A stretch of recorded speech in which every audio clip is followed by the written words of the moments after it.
আমরা কিছু ভুল কনসেপ্ট অথবা ভুল প্রোগ্রামিং মাথায় নিয়ে বড় হয়েছি। সেই ব্যাপারগুলো নিয়ে আসলে আমি কথা বলতে চাই। দেখেন, আমরা আমাদের গ্রোথ মাইন্ডসেট অথবা আমাদের ব্রেইনের ইনফরমেশন সেন্টার ফুলফিল করার বয়সটা আসলে কোনটা? 0 থেকে 7 ইয়ার পর্যন্ত, অর্থাৎ 0 থেকে 7 বছর পর্যন্ত যেই সময়টা একটা বাচ্চার, সেই সময়টা হচ্ছে তার ব্রেইন প্রোগ্রামিং এর সময়। এই সময়টা আমরা বাচ্চাদের সাথে যেমন বিহেভ করি, বাচ্চারা আশেপাশে যা দেখে, বা বাচ্চাদের সাথে যেমন ব্যবহার করা হয়, এই সমস্ত ব্যাপারগুলো কিন্তু বাচ্চাদের মস্তিষ্কে প্রোগ্রাম হতে থাকে। ঠিক আছে?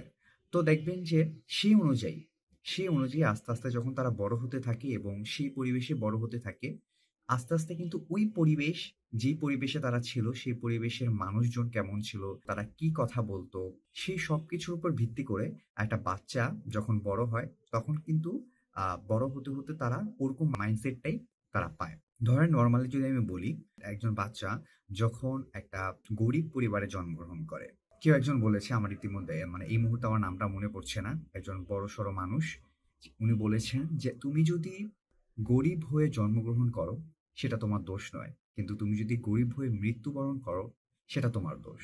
ঠিক আছে? যাই হোক, এখন আমি বলবো অ্যাকচুয়ালি গরিব মানুষ আসলে কেন গরিব থাকে। অ্যাকচুয়ালি গরিব মানুষ কেন গরিব থাকে, এটার মূল কারণ হচ্ছে তাদের বিলিফ সিস্টেম।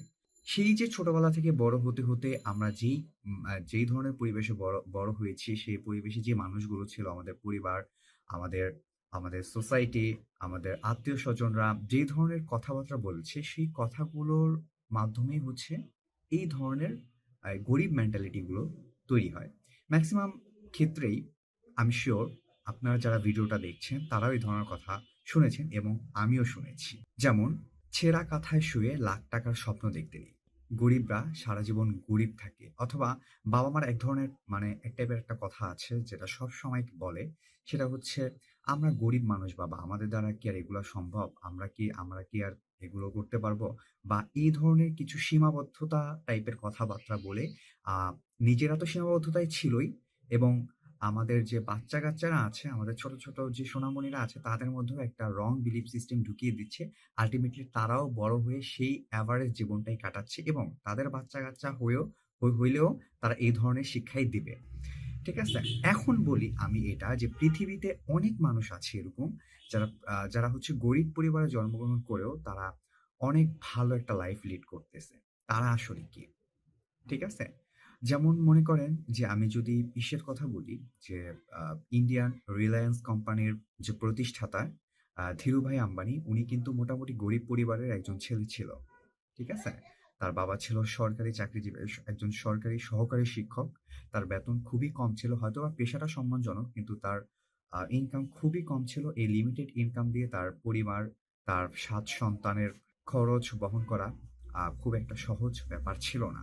কিন্তু সে হয়তোবা তার পরিবারের মধ্যে বড় হয়েছে, তারপর একটা শিক্ষিত পরিবারে বড় হয়েছে, যার কারণে তার মধ্যে একটা গ্রোথ মাইন্ডসেট ছিল। গ্রোথ মাইন্ডসেট বলতে সে এইটা বিশ্বাস করত যে মানুষ যেকোনো পরিস্থিতি থেকেই ওভারকাম করতে পারে বা একটা উন্নত জীবনে যেতে পারে। এই জিনিসটা তার মাথায় ছিল এবং যার কারণেই সে প্রতিনিয়ত বিভিন্ন স্কিলের উপর দক্ষতা অর্জন করেছে। সে বিদেশে পেট্রোল পাম্পে কাজ করেছে। সে পেট্রোল পাম্পে কাজ করেছে শুধুমাত্র এটার জন্য না যে পেট্রোল পাম্পে কাজ করে সে টাকা পায়। সে অবশ্যই, মানে মানে কাজে যাওয়ার আগে তো এটাই মূল উদ্দেশ্য ছিল, টাকা কামানো। ঠিক আছে? পেট্রোল পাম্পে কাজ করতে, করতে সে ওইখানের আশেপাশের পরিবেশটা অবজার্ভ করে। কি অবজার্ভ করে? দেখে যে একটা পেট্রোল পাম্প কিভাবে চলে? কিভাবে কাস্টমাররা আসে, তেল নেয়, টাকা দেয়, এই বিজনেসটা কিভাবে চলে সেটা পর্যবেক্ষণ করত। আশেপাশে অনেক ছোটখাটো বিজনেস ছিল, অনেক মসলার বিজনেস ছিল, অনেক কসমেটিক্স এর বিজনেস ছিল। এগুলো সবকিছু সে অবজার্ভ করত, দেখত যে আসলে কিভাবে সেই ব্যবসাগুলো চলে। সেগুলো অবজার্ভ করত। সেগুলো তারা কোথা থেকে মাল আনে, কোন পাইকারের থেকে মাল আনে, আবার বিক্রি করে, কিভাবে বিক্রি করে, ইত্যাদি ইত্যাদি বিষয়গুলো অবজার্ভ করত। তো একটা পর্যায়ে গিয়ে সেও হচ্ছে সেই পেট্রোল পাম্পে থেকে বের হয়ে তার ফ্যামিলিতে কিছু টাকা পাঠাতো, নিজে কিছু খরচ করত এবং অনেক বড় একটা অঙ্ক সে নিজের জন্য জমিয়ে রাখতো তার ভবিষ্যতের জন্য। অর্থাৎ নিজে কিছু করার জন্য আরকি। পরবর্তীতে সে ছোট্ট একটা বিজনেসে ইনভেস্ট করে, মসলার বিজনেস। সে মসলার বিজনেস করে, সেই বিজনেসটা করতে, করতে ভালো লাভবান হয়। এটার ঘটনাটা অনেক বেশি বিস্তারিত। মানে আমি যদি ধীরুভাই আম্বানির একেবারে শুরু থেকে শেষ পর্যন্ত বলি, আগামী আগামী ৫-৬ ঘন্টায়ও হচ্ছে আমার কথা শেষ হবে না। যার কারণে আমি বিস্তারিত আলাপ আলোচনায় যাচ্ছি না। শর্টকাটে ব্যাপারটা আমি আপনাদের যতটুকু সম্ভব বুঝিয়ে দিচ্ছি। তো ধীরুভাই আম্বানি যখন আ এই ছোট্ট বিজনেসটা স্টার্ট করে, ওখান থেকে যে মুনাফাগুলো আসতে থাকে, সে আ সবচেয়ে বেশি ফোকাস দেয় নিজের উপর ইনভেস্ট করার। সে বিভিন্ন বিজনেস স্কিল শিখে, বিভিন্ন বিজনেস প্রোগ্রামে জয়েন হয় এবং এগুলো করতে, করতে তার মাথার মধ্যে সম্পূর্ণ একজন দক্ষ এবং প্রভাবশালী বিজনেসম্যানের মাইন্ডসেট তৈরি হয় এবং ধীরে, ধীরে তার মসলা ব্যবসাটা বড় করতে, করতে আজকে জানেন যে রিলায়েন্স কোম্পানি কি পরিমাণের মানে পুরা ইন্ডিয়াতে প্রভাব বিস্তার করছে। যাই হোক, এই তো ছিল ধীরুভাই আম্বানির কথা। এরকম মানে অনেক, অনেক উদাহরণ আছে পুরো বিশ্বে যে হতদরিদ্র পরিবারে জন্মগ্রহণ করার পরেও তারা এখন পৃথিবীতে মিলিয়ন, মিলিয়ন ডলার ইনকাম করছে।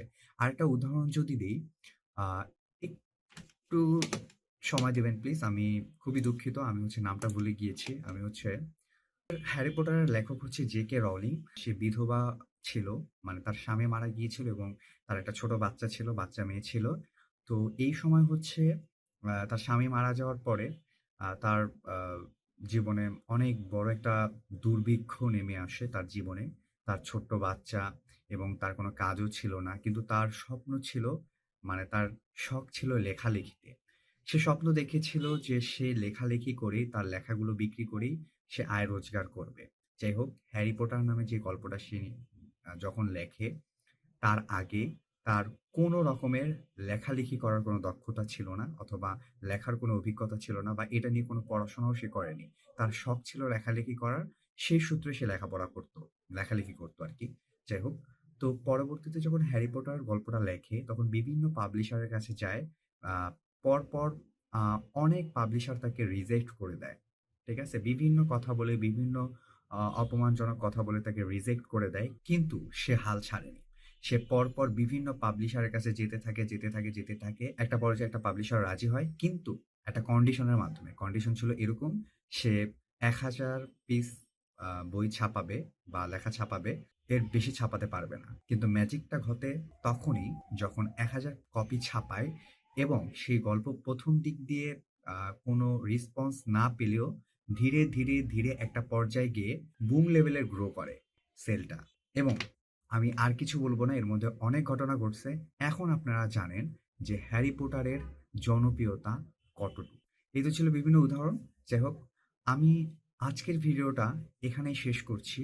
আশা করি এই পর্যন্ত যারা ভিডিওটা দেখেছেন, আপনারা বুঝতে পেরেছেন যে অ্যাকচুয়ালি আমি কি বোঝাতে চেয়েছি। যার কারণে অবশ্যই আমাদের ফিক্সড মাইন্ডসেট না, গ্রোথ মাইন্ডসেটের হতে হবে। আমাদের সবসময় নিজেকে সবকিছু জানলেওয়ালা বা সবকিছু জানি এটা ভেবে বসে থাকলে হবে না।